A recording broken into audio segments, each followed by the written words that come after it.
Jamie, welcome.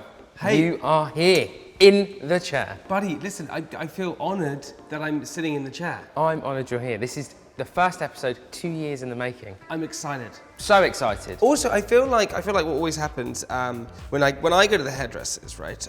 I always seem to share so much because you got this mirror here. Yeah, you kind of feel like it's almost like a confession that goes on that you kind of talk back and forward the whole time. Yeah. Right? So you just spill everything. Basically, you've got me here just to tell all my secrets. Pretty much that. So, Okay. let's talk. You have obviously got amazing blonde hair, and that's definitely natural, right? Yeah, it's totally natural.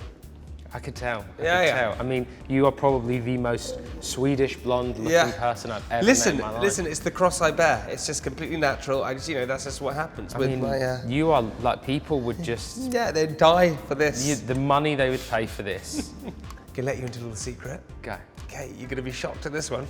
Are you ready? I'm ready. It's not real. No. You know what? What? When I saw you having your bleach done yesterday, I thought, he's not natural. The secret's out. Everyone now knows. I've bleached my hair a few times, right? Yeah.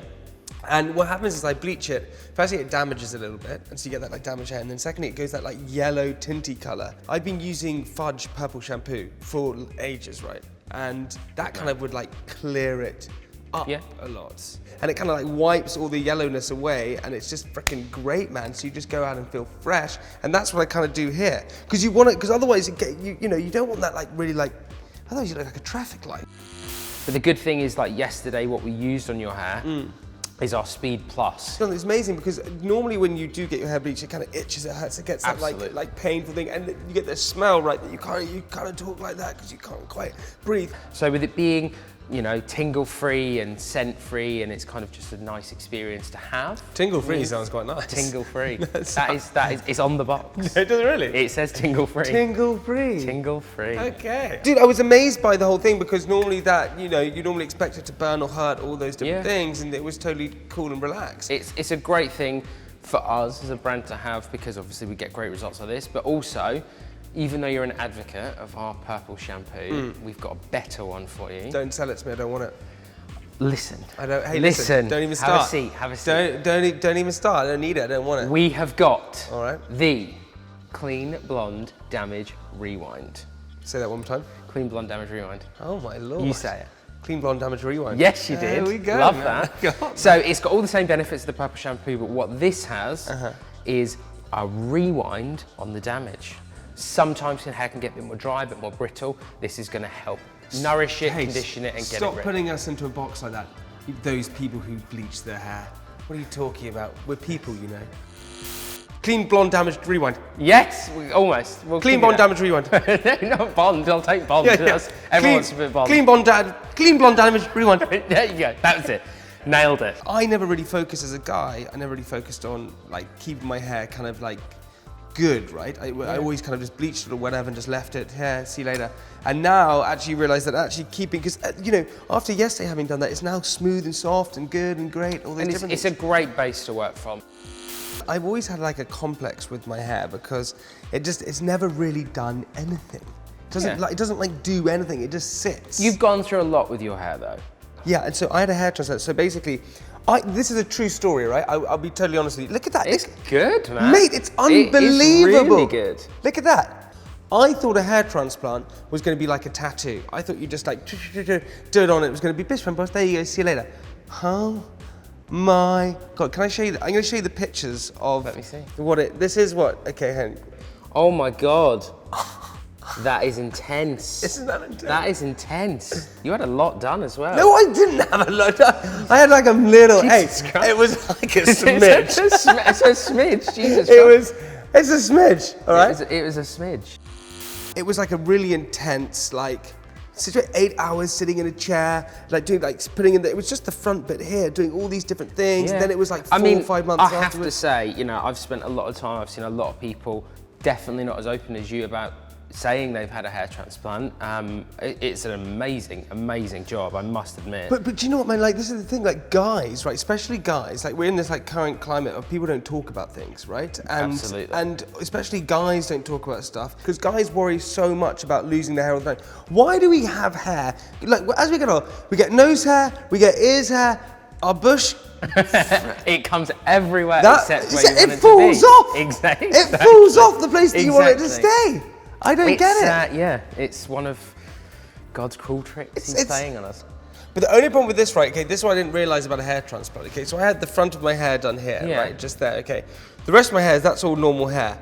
I didn't realise with a hair transplant that you get the front of your head done here, but this part can still recede. That means I'm just going to be left with two tufts of hair. This is something that people don't and really think I could about. then just have it, I'd be like a unicorn. I'd just have like this at the front of my head. So that's the only thing I'm freaking out. People love unicorns though, so... Yeah, but not a human one. I wouldn't even Let's be like... keep it a mystery. Yeah, you can always get more done.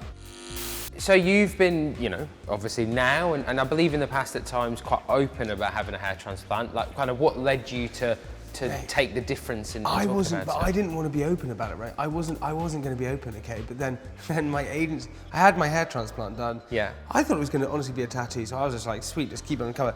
Oh my God, it was full on. Like I'd wear a hat for like 2 months, like all these different things. And apparently loads of people haven't. I mean, yeah. Like a lot of people. A lot. Yeah, a lot of people don't talk about it. Anyway, my agency then got emailed saying that a very big newspaper had pictures of my hair transplant. And I was like, how? They're like, did you send it to anyone? I was like, no, I didn't send it to anyone. I was like, this is freaking horrendous. So I was like, well, what am I going to do? They're going to post all these pictures of me having a hair transplant, so I'm going to have to come out with it. So I went on Made in Chelsea and said, look, had a hair transplant, beat them to it.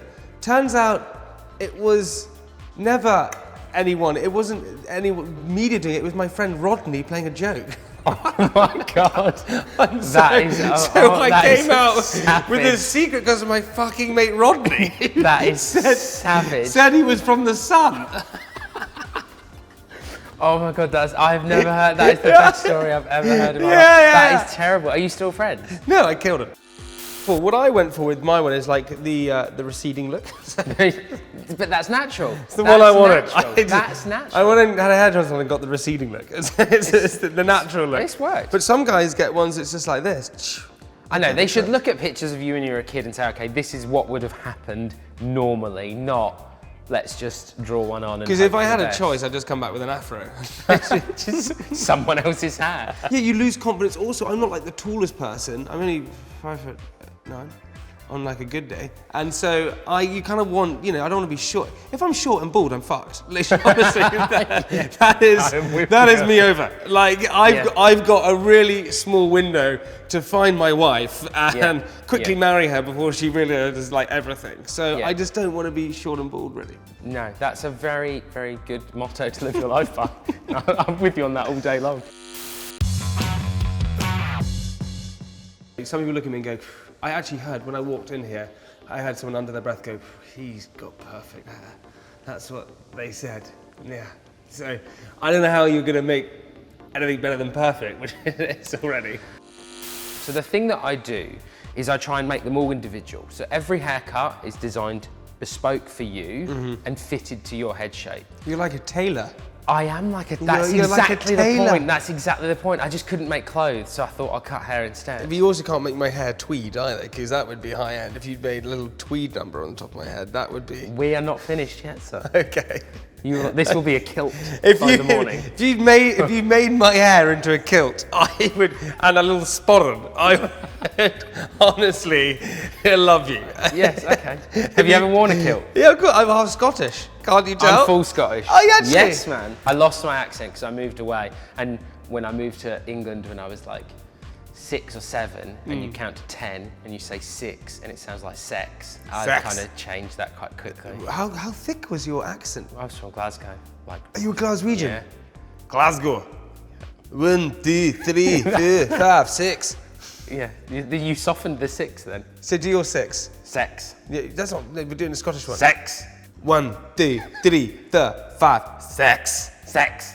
No, Sex. Sex. No, 6. That sounded American. You look like Arnold Schwarzenegger. You look like you're in Goodfellas. Oh, da fire, 6. Sex. 6. Sex. It's like we've never had it before. It's like, what are we talking about? I haven't. No, have I? Ugh, yucky. We're going to tweak a few things. Sure. So I'm going to give you a little tip. Sometimes when people have haircuts, what happens is this gets cut too high or too much weight is left here. So what we're going to do is we're going to change the angle of that. So you see this like in women's hair when they have high ponytails and they call it the Croydon facelift. Their faces look a lot more flattering because everything's pulled up. So it's like a free facelift. I want like that. So I can't give you a ponytail, What? but I'm going to give you a free facelift.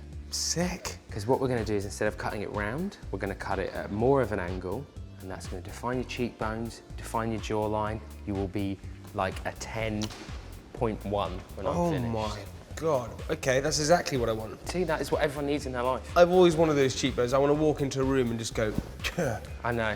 and knock everyone out. If I could look like a hammerhead, I would, honestly. I'm going to talk to you as I cut it, talk you through what I'm going to do. I'm going to take it a little bit shorter around here. Great. I'm going to keep some of this weight and this bulk, and then what we're going to do is going to tweak the front a little bit so that you've got a bit of a fringe, Yep. but also you can push it back. Love that. 2 looks for the price of 1. You will have day and night. Or night. And day.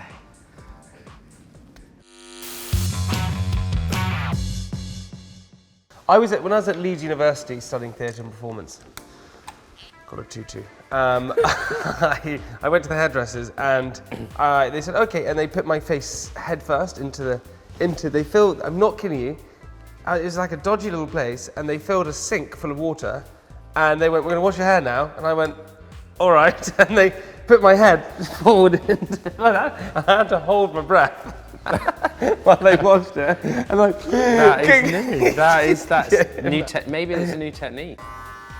In your younger years, did you ever flirt with any of your clients? My younger years, I still do it now. What do you think this is? Sorry, I totally forgot. I didn't want to call this flirting because I didn't know if you were on the same page as me. Now I know you are. Yes, I suppose you do, but I'm married now and I've been with my now wife for a very long time. We actually met in the salon, so it's quite tough to flirt when your girlfriend and wife are in the same shop. It's tough, So but you I still went freelance. And speaking of flirting, you were widely publicised for going into Strictly. I know. Man, it was the biggest nightmare. So I got something called plantar fasciitis. It's actually weirdly, its nickname is called policeman's foot because policemen get it a lot because they have those heavy boots and they're walking around a lot. So they get it. Wow. It's called policeman's foot. Anyway, it's basically where the ligament becomes inflamed. It's agony to walk on. Oh, it's totally wiped you out. Yeah, so my foot was hurting. I was like, what the hell is this? There's this pain in my heel. I didn't really know what it was. It was killing me. I was like, that just is not freaking cool. I don't know what this is. So I went to the doctor and said, yeah, it's plantar fasciitis. I said, what the hell is that? He said, well, it's this ligament thing. So I was like, okay, well, how do we get rid of it? One of the things was you go and put a golf ball in a freezer and then you take it and you rub your foot with it. And I was like trying all these different things. It wasn't working. And I was like, look, we're gonna have to try something else. He said, well, you can do a cortisone injection. So I went, well, a cortisone injection? He said, yeah, you chuck it in there and it will numb the pain. I went, okay, fine, let's do that. So they get this huge needle, they put it into your heel, and they put a cortisone injection in, which hits the ligament. And it totally went, the pain was fine. So I was like, oh my God, this is sweet.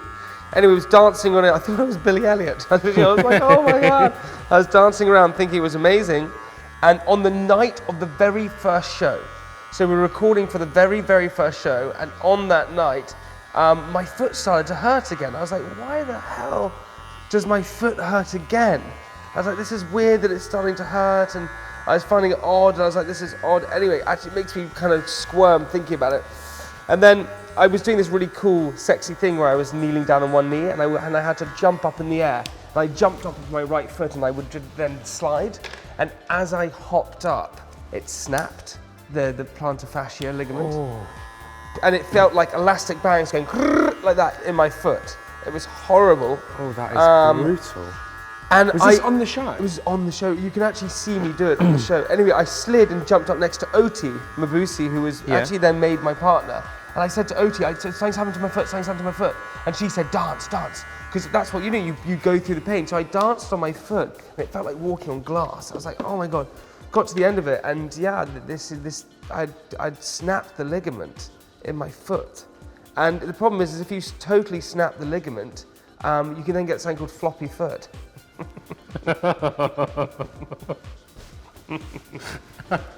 So this is not funny, this is a genuine thing about your medical history, so I apologise for laughing. No worries, so thankfully I didn't get something called floppy foot, because you just went so scientific and then ended that with floppy foot. Yeah, it is, it's called floppy foot, that's what it is. And it's where your foot goes completely floppy. It's just never excited.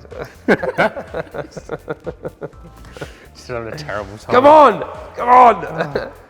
This never happens. I promise you, this never happens. I was kind of kidding myself. There was no chance it was just going to work, and they just said, look, you know, this opportunity, some people would die to do this, and do you want to go and do it and then go out second week because you can't actually do it? And I said, you know what, fair enough, it just wasn't my time. And they were really cool about it and all these different things, and it was just, but honestly, man, I cried. Because I was because we were training for like 4 weeks. It's honestly such an amazing show. You feel like you're so in it, you're learning something new and cool. The whole thing was just like epic. This is a true story. My mum, because you did work experience, right? You didn't head it. So I went and did work experience, and my mum sent me to have work experience for 2 months in an insurance company. And I arrived there. You strike me as the insurance guy. And I arrived there. And the first day I sat with someone who was wearing everything completely beige. He had a beige suit on, a beige shirt and a beige tie. And I was like, surely not, this guy. Anyway, I lasted 1 day in this insurance company, went back the second day and quit. Never told my mum, but woke up every single day for 2 months and would put my suit on and pretend to go to work at 6 a.m. Finally, I went round to my friend Charlie's house every single day for pretty much 2 months. Did she find out? She never found out. Until now. Until this until this moment, right now. Here's a question for you. Okay. What do you do? It's interesting, right? That's like the thing that I got asked once. What do you write on like forms when you say your occupation? And I kind of go, I don't really know. And like we said before, I'm kind of like a hustler, man. I think that's what I do. Lots of. I love that. Yeah, I do lots of different things. I suppose like my main hustle. Probably my sweet business, Candy Kittens. I have a vegan, gluten-free confectionery business, and we sell it all around all around the world now. You know, it started. When I was a kid, right? I was scared of the dark, and my brother used to tell me. I used to sleep in my brother's room to kind of not make me scared, and he would tell me stories of Jamie and Sweet World. And from that moment, I'd always had this fascination with sweets. My one wish would be to have a world made of sweets, but sweets didn't damage your teeth.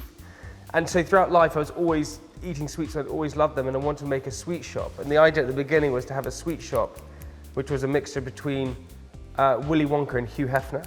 That was the idea behind it. So you'd eat loads of sweets, but then loads of pretty people would be selling them. That was the idea behind it. And and I met my business partner, a great guy called Ed Williams, who said, let's change it to make packets of sweets. And we've been doing that for about 8 years now. And geez Louise, I have so much respect for people who start their own businesses, because it's not easy whatsoever. And anyone who says it is easy is lying. And it's one of the hardest things you have to do, but it's one of the most rewarding things that you also do at the same time. And so I kind of, that's probably my biggest sort of hustle I do, and every day is like a struggle, and every day is like a different thing that we have to get past, and it's constant. But it's pretty rewarding. So I do that with my business partner, and then the big thing I got into recently is podcasts. So I came up with this idea called Private Parts, which is where I was going to read my buddy Francis, who's my co-host with me, my diary. And I wrote this diary when I was 18 years old, traveling around South America. It's the only thing I ever committed to, pretty much. Honestly, this diary. I just wrote every single day in this diary. And I started reading it back to him, and it was really funny. And so that developed into this idea of doing this podcast where we would interview a different guest each week and just chat about all the funny stories about, I mean, and some of the stories that people say are freaking genius. I do another one which is called MOVE, which stands for Motivation, Opportunity, Vision, Entrepreneurship. Love that. Yeah, and it's all about encouraging... I think I heard that on one of the adverts once. So. Oh yeah, you might have heard it on one of the adverts. And we encourage, we want to encourage the younger generation to go out there and achieve their dreams and be movers and shakers and actually just go into it rather than conforming to what they think they have to do. So that's the idea behind it. I think that's so important these days. Yeah. It's great to see you kind of tackling that. Yeah, to really push it out. Part of my inspiration for doing this whole series was, you know, I feel like this kind of conversation is much like a podcast in that, you know, it's not a little short 2-minute plug of something and, you know, you end up having a conversation and trying to get to the bottom of things, but also learn something, and people can learn about hair and, you know, a hair transplant and feel that it's okay to talk about it. Yeah, exactly. And I think there's so much of that, you know, and fortunately, you know, I think things like that are what we need to talk about more. I'm really lucky that I get to work with lots of amazing people like yourself and, you know, experience these sort of things. And I remember one of my clients told me something, and he is, you know, quite a famous guy, and he said, I remember him saying about someone else, and he said, you know, the problem sometimes is fame is the most addictive drug in the world. And you see that so much that I think it's quite nice to sort of actually meet the real person, not just the picture version. And also it's so funny that actually, like, fame is sort of nonsense as well in so many different ways, because actually it doesn't really make you, it's nonsense. No, definitely. My man, you are done with the haircut. What are we thinking? Mate, it's sweet. Yeah, happy? I'm really happy. Really, really, really, really, really happy. That's I think what it's I like to banging. hear. So you see what I mean? It's kind of like, just take it in a little bit tighter here. It doesn't have to be crazy short. Yeah. You know, just keep a little bit of this weight, gives us more texture. And the thing for me is, like, even with the double crown, everyone's always trying to fight what they've got, work with it, use it, keep a bit of length here, a bit of weight here, that's gonna flatten it down. So that tennis ball goes, and we'll just use that as texture and shape. Dude, this is one of the best haircuts I've ever had. Honestly, I honestly love it. So thanks, dude, I really appreciate it. So, I'm gonna style your hair now, and I've got just the thing to blow you away. Okay. You could even claim it's magic. I've been using this stuff, right? And this, I've been using this, it's insane. It's cool, isn't it? It's really good, man. This is our XXL hair thickener, and it's such a clever product because what it does is it goes in your hair when it's wet or damp, and it contains polymers that get inside your hair, and when you touch it with a hairdryer and you get that heat in there, those polymers expand, and you get 100% more density in your hair, So it fills your hair. and that's proven. Love that. I know. Changing lives. Oh my Lord, Welcome get it in to my the Dream hair. Factory. So, Okay, here we go. what we're gonna do is we're gonna put this all over your hands. This is the key 101, putting product in your hair. Show me your hands again. Okay. Scary. So what you came we're up gonna behind do- me with hands looking like that. I'd be terrified. It's so clever. I use it for every single thing now. If I film and stuff like that, I use it all the time. So clever. And do you know what? So many of my clients, I've been testing all of these products, and every time I used it, every single client was like, I'll take 6. When I used it, my girlfriend said to me, oh my God, your hair looks so nice. I said, yeah, I'm using this new Fudge thing. Love that. Yeah, it's great, man. Well, it's great when people see it as well, because that's only going to boost confidence. Yeah, exactly. Look at that. So what I'm going to do here is I'm going to use one of our new products. So this is totally new, one of our innovations we just brought out. It's called Matte Head Moldable. And the great thing about this is that it leads into a franchise range that we have called Matte Head, and it kind of fits in all of the different categories of guys' hair, but none like this. So this gives you the opportunity to have sort of softer texture. It's great for longer hair, works on a lot of different hair types, but you can rework this throughout the day, which I think, especially for you, is a great thing because you might podcast in the morning and party at night. So having those options to have 2 different looks and be able to change it without having to wash your hair, grease it up, do all of that is something that you need. Love that. So what we're going to do is we're going to take a little bit of this product, and the great thing It's like about a mousse this, thing. no, it's like a like a cream cream paste. Okay. And the other benefit of this is all one solid part, so it's all recyclable. Oh, hello. We're doing our bit for the environment, and it's got 30% less packaging than our other one. Yeah. Just might drop that in there. So what we're going to do is we're going to start at the back, not the front, and we're going to massage your scalp. And what we're going to do is make this as big as we possibly can. So then all you do is you lift all of that up, and then you just this is great. Brush it forward with your fingers, and that is how you keep all of that nice texture in there without overdoing it, and then you can just define it how you want. Magician. Thank you very much. I've always wanted to be a magician. I've got an ace up my sleeve. Really? Mate, this is great. I love this. There you go. How's that feel? Yeah, that looks banging. I like it smart. There you go, with the hair flick at the end. Happy? Oh, mate, more than happy. Like for me, that I think just this is great. a great look for you. It's textured, it's cool, but still smart and wearable. Gives you a kind of mixture of looks to be able to do. You've still got your fringe in there. You can still mess it up and still play do whatever you want. I love this. From a shape perspective, I think this really works. And my final bit of knowledge is that if you're going out, you need some skyscraper, because hairspray makes everything better and stay there. And no spray, no. Hey.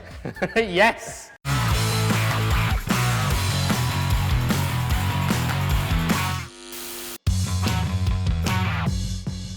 I've been sitting here this entire time, and your little neon light you have in the back. Fudge the rules. So, what is that?